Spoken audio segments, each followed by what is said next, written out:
بسم اللہ الرحمن الرحیم نحمدہ ونصلی علی رسولہ الکریم اما بعد فاعوذ باللہ من الشیطان الرجیم بسم اللہ الرحمن الرحیم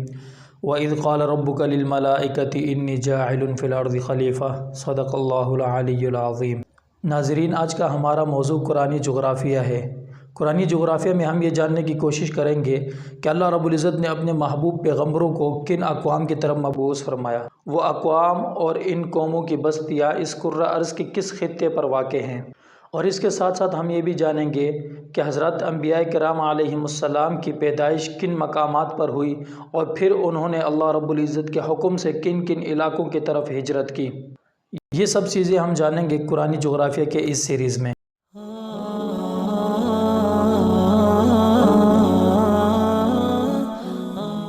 تو سب سے پہلے ہم بات کریں گے تخلیق آدم کے حوالے سے۔ ناظرین، ہر شخص کے ذہن میں یہ سوالات آتے ہیں کہ ایک چھوٹے سے مچھر سے لے کر دریاؤں اور سمندروں میں موجود ہزاروں فٹ کی لمبی لمبی مچھلیاں، آخر انہیں کس نے پیدا کیا؟ ایسے ہی چھوٹے سے پودے سے لے کر یہ بڑے جنگلات، یہ صحرا، یہ بیابان، یہ سمندر، یہاں تک کہ خلا میں موجود ہزاروں سیارے، آخر انہیں کس نے پیدا کیا؟ تو ان سوالوں کے جواب جاننے والے لوگ دو قسم پر ہیں۔ ایک تو وہ لوگ ہیں جو ان سوالوں کے جواب جاننے کے لیے وحی کی رہنمائی کی ضرورت محسوس نہیں کرتے، اور وہ علم غیب پر یقین رکھنے کے لیے بھی تیار نہیں ہیں۔ وہ لوگ تو ان سوالوں کے جواب کے حوالے سے ہمیشہ سے شکوک اور شبہات کا شکار رہے ہیں،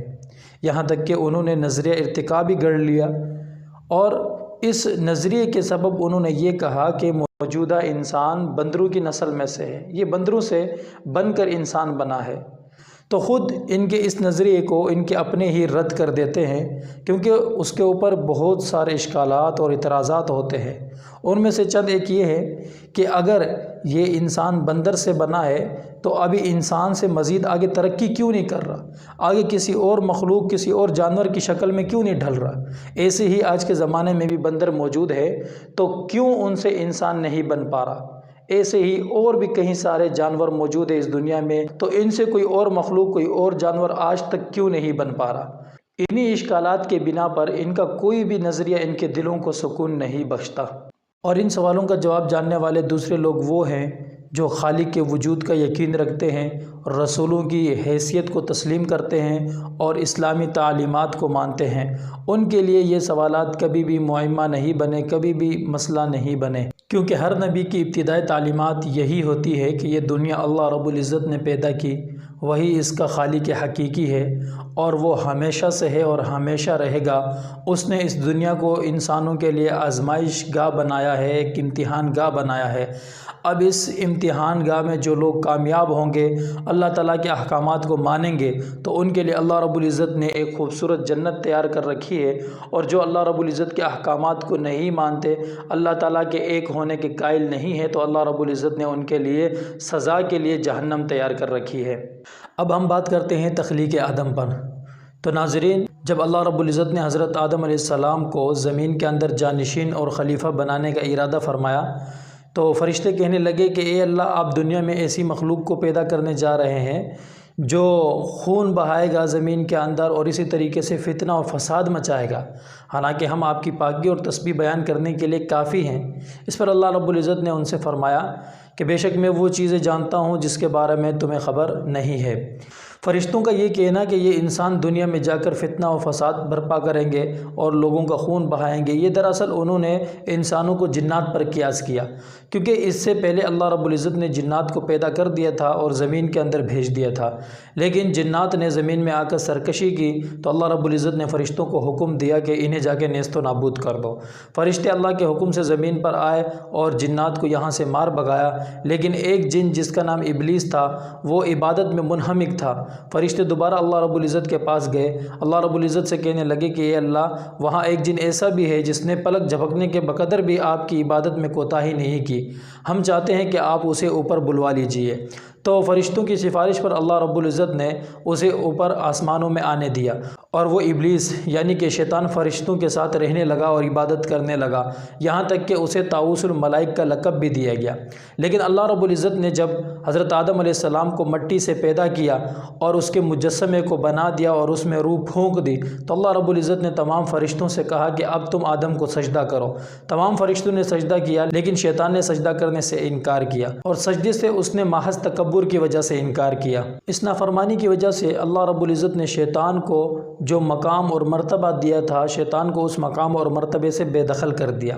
اب شیطان انتہائی غصے میں تھا، اس نے سوچا کہ جس انسان کی وجہ سے میں اس مقام اور مرتبے سے ہٹا دیا گیا ہوں اور مجھے دھتکار دیا گیا ہے، تو وہ انسان کا اس وقت سے دشمن بن گیا، اور اس نے ٹھان لی کہ میں اس انسان کو جہنم کے دہانے پر پہنچاؤں گا۔ اس پر اس نے اللہ تعالیٰ سے مہلت مانگی، ڈھیل مانگی اور طاقت مانگی، اور اللہ رب العزت نے اسے وہ طاقت اور وہ ڈھیل دے دی، اور اللہ رب العزت نے یہ بھی فرمایا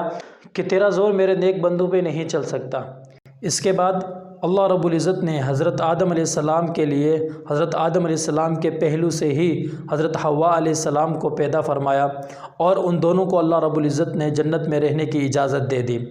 اللہ رب العزت نے فرمایا کہ تم اس جنت میں رہو اور یہیں پر کھاؤ پیو، لیکن اس درخت میں سے آپ نے نہیں کھانا۔ شیطان چونکہ انسان کا جانی دشمن بن چکا تھا اور اس نے سوچ لیا تھا کہ میں نے اس انسان کو جہنم کے دہانے پر پہنچانا ہے،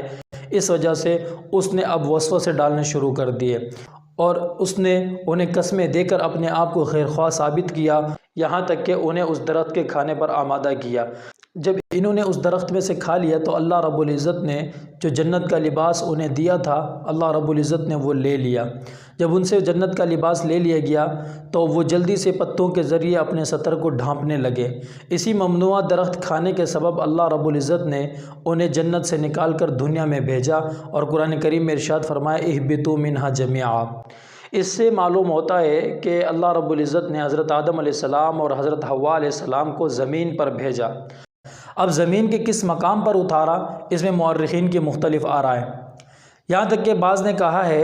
کہ حضرت آدم علیہ السلام کو اللہ رب العزت نے سری لنکا کے بدھا نامی پہاڑ پر اتارا، جہاں آج بھی ایک قدم کا نشان موجود ہے، اور مشہور ہے کہ یہ قدم کا نشان حضرت آدم علیہ السلام کا ہے۔ لیکن بعض مورخین نے یہ کہا ہے کہ اللہ رب العزت نے حضرت آدم علیہ السلام کو ہندوستان کی سب سے بلند ترین پہاڑی یعنی کہ ماؤنٹ ایورسٹ، اس پر اللہ رب العزت نے حضرت آدم علیہ السلام کو اتارا ہے۔ اور بعض مورخین کا کہنا یہ ہے کہ اللہ رب العزت نے حضرت آدم علیہ السلام اور حضرت حوا علیہ السلام کو سرزمین عرب میں اتارا، اور پھر اس دنیا میں حضرت آدم علیہ السلام اور حضرت حوا علیہ السلام کی پہلی ملاقات میدان عرفات میں ہوئی۔ اس کے بعد حضرت آدم علیہ السلام اور حضرت حوا علیہ السلام اس دنیا میں رہنے لگے، اور ان کی بہت سی اولاد ہوئی۔